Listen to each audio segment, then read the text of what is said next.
मूल उद्देश्य ये है कि आज के समाज में राजनीतिक, पारिवारिक, सामाजिक जितनी भी गड़बड़े हैं, असामान्यताएं हैं, उनका वर्षों पहले सृष्टि के आदिकाल में वैदिक ऋषियों ने उसके बारे में हमें समझाया था।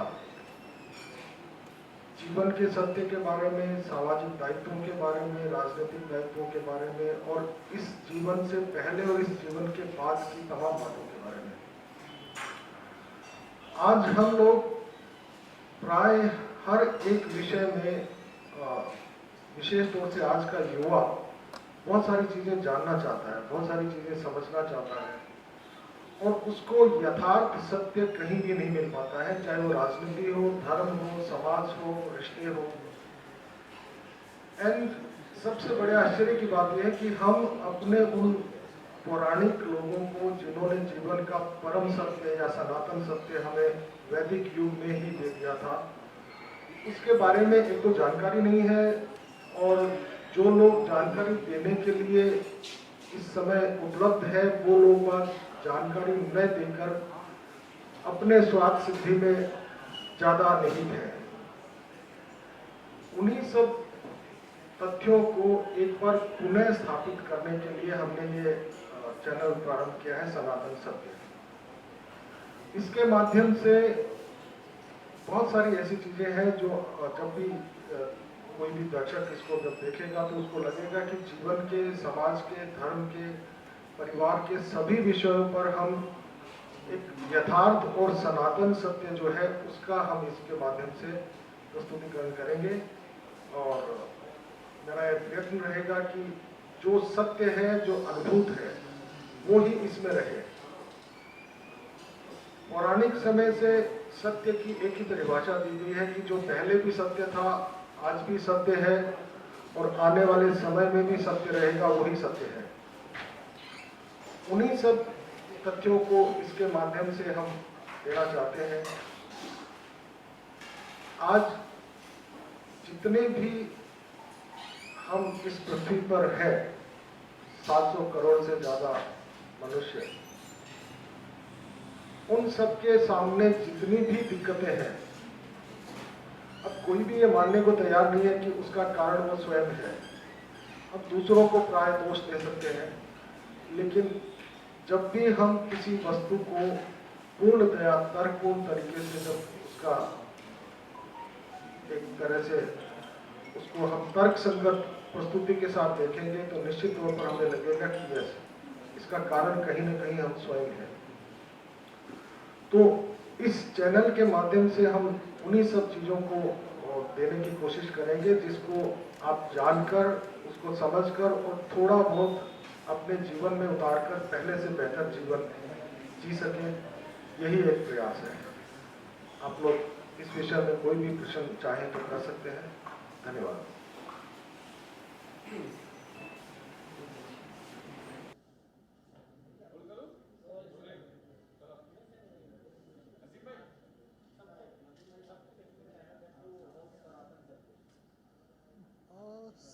जैसा कि अभी आपको बताया गया था कि जीवन के वो मूलभूत सत्य जो समय के साथ साथ आज हमारे सामने उपलब्ध नहीं है, उनकी पुनर्स्थापना ही इसका मूल उद्देश्य है।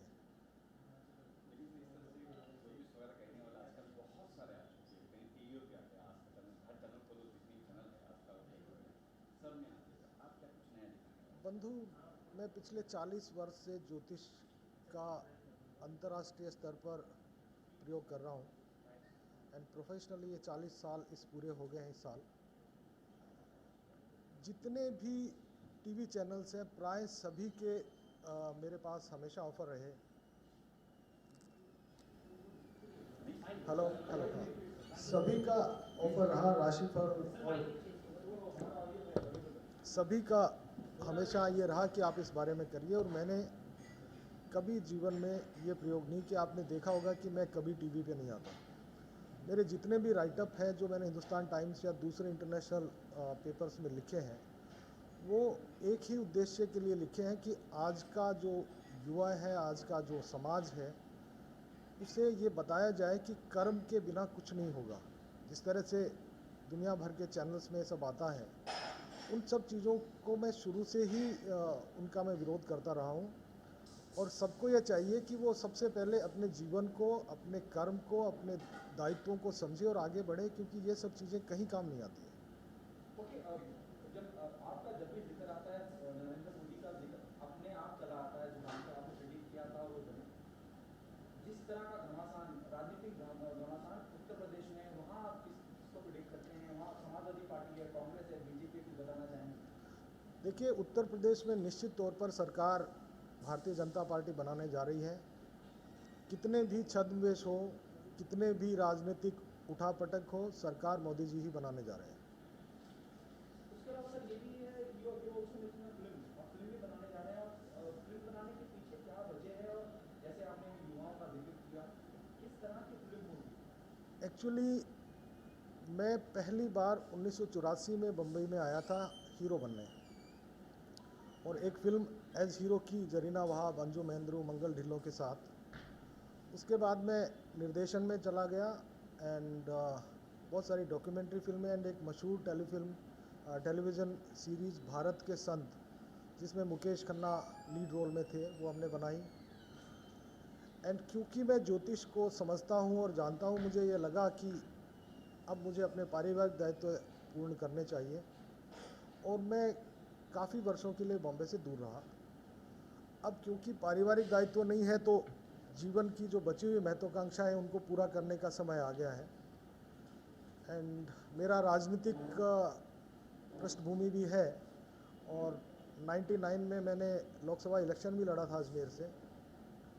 साथ साथ ज्योतिष पिछले 40 वर्षों से मैं इसका एक तरह से अंतर्राष्ट्रीय स्तर पर प्रयोग करता रहा हूँ, और 2 लाख से ज़्यादा लोगों को बेहतर जीवन जीने के लिए प्रेरित किया है। तो फिल्म अब क्योंकि यही एक महत्वाकांक्षा बची है जीवन में, उसके बाद समाज सेवा के अलावा कोई रास्ता नहीं है। एंड ये जो फिल्म है, ये मानवीय अनुभूतियों की, मानवीय संवेदनाओं की और मानवीय भावनाओं का एक अद्वितीय मिश्रण है। और इसमें साथ साथ मनोरंजन का भी एक तरह का बहुत दूसरे किस्म का प्रयोग है, जिसमें मनोरंजन के साथ एक प्रेरणात्मक संदेश देने की हम कोशिश कर रहे हैं।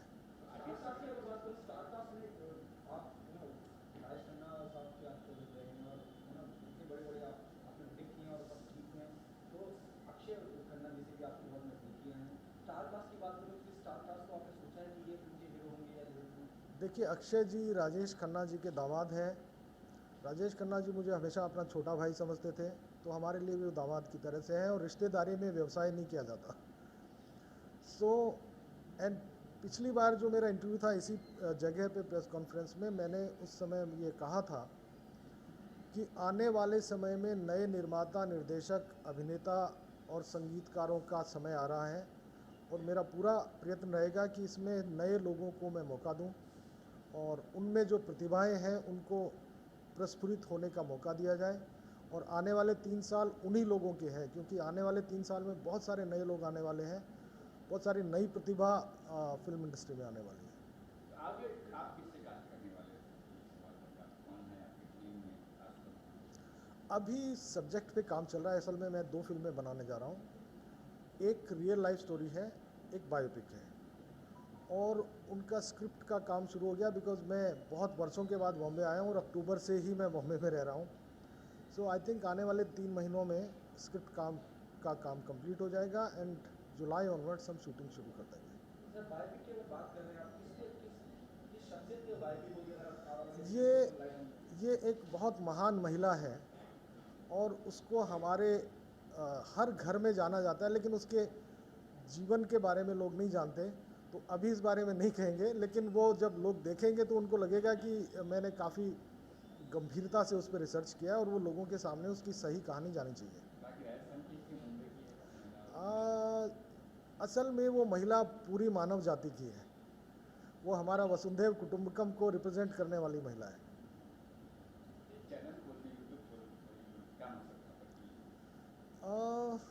यूट्यूब चैनल का मुख्य उद्देश्य यही था कि वो मान्यताएं जो जीवन को सरल, सुखी और समृद्ध बनाती थी, वो मान्यताएं अब लुप्त हो गई हैं। उनकी पुनर्स्थापना इसका मूल उद्देश्य है।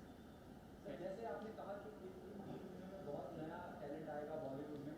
अगर मैं नए टैलेंट की बात करूँ, आलिया भट्ट हैं, वरुण धवन हैं, जो नया चंक एक्ट्रेस के हैं, इनके बारे में क्या कहना चाहेंगे आप? और आलिया के बारे में क्या कहेंगे? कितनी कितनी लंबी रेस का घोड़ा है? देखिए, आलिया बेहतरीन एक्ट्रेस है। उसमें उसमें क्योंकि एक तो वंश परंपरागत जो है वो टैलेंट है उसमें, खुद बहुत मेहनत करती है। मैंने उसकी जितने भी फिल्में देखी उसमें उसने अद्वितीय अभिनय किया है।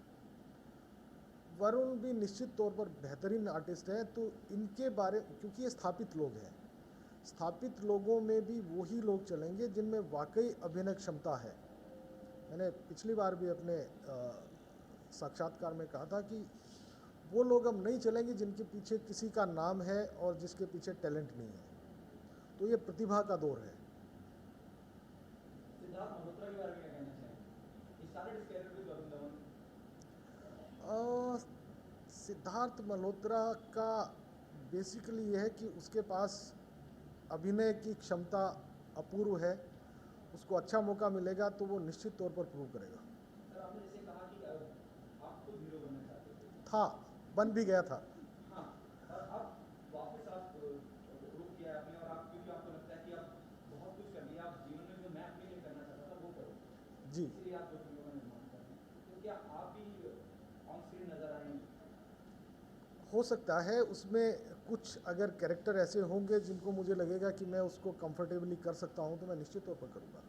Sir, might be I am repeating myself, dear Zindagi हो या चक दे हो, कहीं एक गार्जियन दिखाया गया, एक गॉडफादर दिखाया गया जो कहीं गाइड करता है, तो दूसरा का किरदार में वहाँ पे नजर आएंगे अगर? हाँ, डिपेंड करता है कि देखिए, अभिनय के कोई मापदंड नहीं है। अभिनय एक तरह का आकाश है, उस आकाश में हर एक पंछी को उड़ने की पूरी आज़ादी है। सो इतने विशाल आकाश में कोई भी किसी भी तरह की उड़ान हो सकती है, इसके लिए कोई पाबंदियां नहीं हो सकती। Film making is a very serious business. अभी हाल में हमने देखा काबिल और रईस की रिलीज को लेकर बहुत परेशानियों का सामना करना पड़ा, लोग बड़े बिकॉज का क्लैश हुआ। आप नए न्यू कॉमर्स को लेकर फिल्म बना रहे हैं, लेकिन पैसा लगेगा। आपकी क्या प्लानिंग होगी फिल्म को रिलीज करने की? क्या स्ट्रेटेजी होगी? कितनी सीटिंग होगी?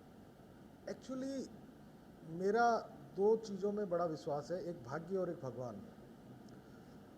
जो हमारे बस की बात नहीं है, हमारे बस की बात है मेहनत करना और सही दिशा में मेहनत करना। हम सही दिशा में मेहनत करेंगे, और जब भी कभी आप नेक नियति से सही दिशा में मेहनत करते हैं तो उसमें भाग्य और भगवान दोनों साथ देते हैं।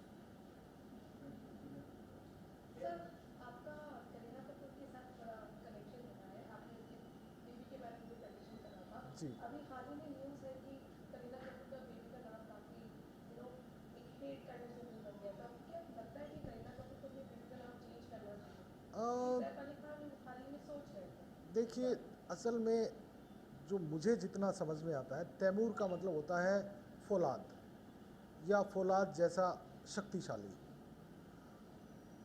अब उस मुद्दे को आई थिंक दोनों बुद्धिमान हैं, दोनों महान परिवारों से कनेक्टेड हैं, तो निश्चित तौर पर उन्होंने उसको एक शक्तिशाली बच्चे के रूप में देखा होगा। मुझे नहीं लगता कि उसमें उनका कोई कोई इस तरह की चीज़ है, और नाम अगर माता पिता को पसंद है तो उसमें बदलने की आवश्यकता क्या है। सर, आपको इस साल अगर आप देखा जाए काफ़ी न्यू कमर्स हैं, काफ़ी लोग अपनी ट्राई कर रहे हैं इंडस्ट्री में अपना मार्क बनाना, तो उस हिसाब से आपको सबसे अलग, सबसे ज़्यादा टिकने वाला कौन सा है? अगर आप मोस्ट प्रॉमिसिंग। या मोस्ट प्रॉमिसिंग। देखिए, एक तो आलिया भट्ट निश्चित तौर पर लंबी चलेगी, जो अभी बंधु ने पूछा। दूसरा, वरुण काफ़ी अच्छा जाएगा। शाहिद कपूर हालांकि काफ़ी पुराना है, लेकिन उसके अंदर अपूर्व क्षमता है और उसका लंबा भविष्य है। व्यक्तिगत तौर पर मैं बहुत ज़्यादा लोगों की हॉरोस्कोप मुझे नहीं मालूम, लेकिन कभी मेरे सामने ऐसा कोई मौका आया तो मैं निश्चित तौर पर उसके बारे में बता सकता हूँ। टाइगर श्रॉफ निश्चित तौर पर बेहतरीन एक्टर है, बेहतरीन एक्टर है, और उसका अपने फादर से ज़्यादा प्रोग्रेस करेगा। श्रद्धा कपूर भी निश्चित तौर पर बेहतरीन अदाकारा है, बेहतरीन अदाकारा है। ये जो बच्चे हैं श्रद्धा या टाइगर, ये अपने माता पिता का नाम रोशन करने वाले बच्चे हैं। ये जो आध्यात्म और आधुनिक दोनों आप साथ लेके चल रहे हो, किसके साथ अन्याय होगा, किसके साथ न्याय होगा? क्योंकि ज्योतिष आध्यात्म से जुड़ा हुआ है और आप बहुत मॉडर्न फिल्म इंडस्ट्री में, जो दोनों का सामंजस्य कैसे बैठा पाएंगे आप? देखिए, मानसिकता जो है वो सबसे बड़ी चीज़ है। अध्यात्म या ग्लैमर मूलतः हम लोगों से कनेक्टेड है, मानव जाति से कनेक्टेड है। जितने भी यहाँ पर दिखता है, सुनता है, वो हमसे संबंधित है। अब ये हमारा काम है कि हम किस चीज़ को किस तरह से लेते हैं। मैं आपको एक छोटा सा उदाहरण देता हूँ। गोपियों ने एक बार कृष्ण से पूछा कि ये बहुत तेज़ गति से यमुना जी बह रहे हैं और उस तरफ हमें ऋषि जी को, एक बहुत महान ऋषि, उनको भोजन के लिए जाना है, तो हम कैसे जाएं? तो कृष्ण ने बोला कि यमुना जी को बोलो कि अगर कृष्ण ब्रह्मचारी है तो हमें रास्ता दे दे। तो सब हंसने लगे। फिर अब कृष्ण ने बोला है, वो उनको इतना प्यार करती थी, तो उन्होंने बोला चलो ठीक है, ट्राई करते हैं।